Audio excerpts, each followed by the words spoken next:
Your mission, should you choose to accept it, is to watch this review. This message will self-destruct in 5 seconds.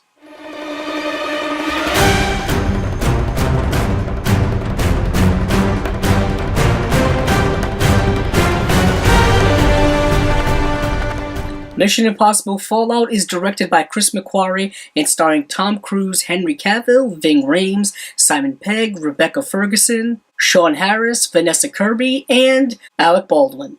Before I go any further, I just want to say there will not be any plot spoilers in this review. This is the newest film in the Mission Impossible franchise. It is the 6th in the series, and this film centers around Ethan Hunt and his IMF team, whom after botching a mission, they decide to take it upon themselves to fix their failure, and in doing so, complications ensue. This is the 2nd film in the Mission Impossible franchise to be directed by Chris McQuarrie, and I have to say, it is one of the best technically directed action films I have seen all year. The film seems bigger and larger when it comes to scale, which is very impressive considering all of these films really operate on a very large scale. But for some reason to me, this one felt like it operated on the biggest scale of all of the Mission Impossible films.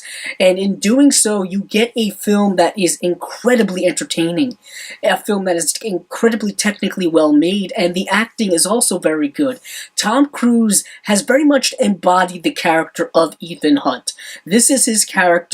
In 20, 30 years from now, if they ever reboot the Mission Impossible franchise, you will certainly hear a lot of people bemoaning that because this is very much Tom Cruise's character. And what is so iconic about his performance in this film particularly is the fact that we know that he's doing a lot of his stunts on his own. He's not using a stunt double, and a lot of the stunts that he is doing are done with practical effects.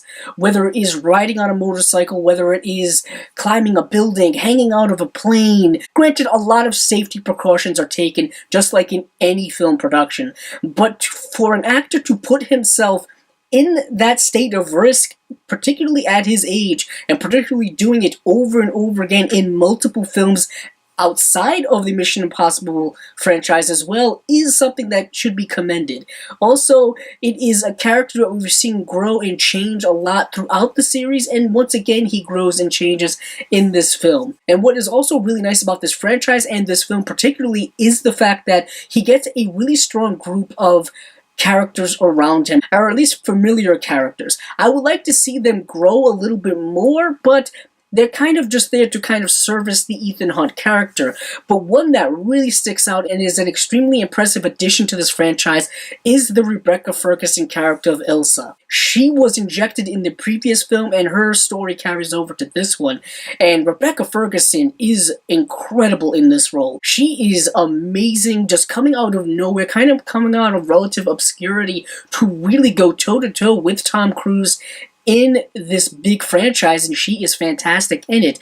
Granted, one of the negative aspects I have with this movie is I really wish they would do more with her character. I really wish they would have her have a bigger role in the film, similar to what they did in Rogue Nation, but that is kind of a minor grip. What we have is also the returning characters of Simon Pegg, who gives a lot of comedy and a lot of levity to this film, as well as Ving Rhames, who is a veteran presence. Ving Rhames' character goes all the way back to the original Mission Impossible film, so it's nice to see that connection to the past as well as being able to play in the present.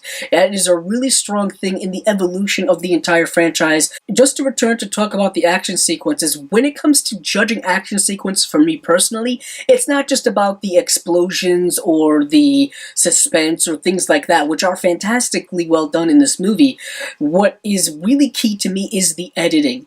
The editing in an action scene can make or break an action sequence. And the editing in this movie is really well done. It amps up the suspense, it keeps the pace moving, and the pacing of this movie in general is really quick. This is a movie that is about 2 hours and 20 minutes, which is no short runtime. And you don't feel it because you are so engaged in the movie. You are kind of mesmerized by what you are seeing and the entertainment that you are having with it. Granted, that is just my view personally. When it comes to touching on a couple of more negatives in the film, the action sequences, as I've said, are amazing and grand and spectacular, but they also very much overshadow the plot of this movie, which is one of the film's more weaker aspects, which is very interesting in a movie that I really like a lot. It doesn't take away from my overall enjoyment of the film. The plot is good enough to keep me engaged with the film. So with all that being said, I'm going to give this film a rather high score of 4.25 out of 5 stars. This is a great addition to the franchise. Chris McQuarrie further cements that he is a great director for this franchise. Tom Cruise once again slips into his iconic role greatly. I like the supporting cast. This is one of the funnest, most well-made action films you will see all year. Please go to the movies and enjoy this one on the biggest, loudest screen you can possibly find. That has been my review of Mission Impossible Fallout. If you like this video, please check out the other videos on my channel.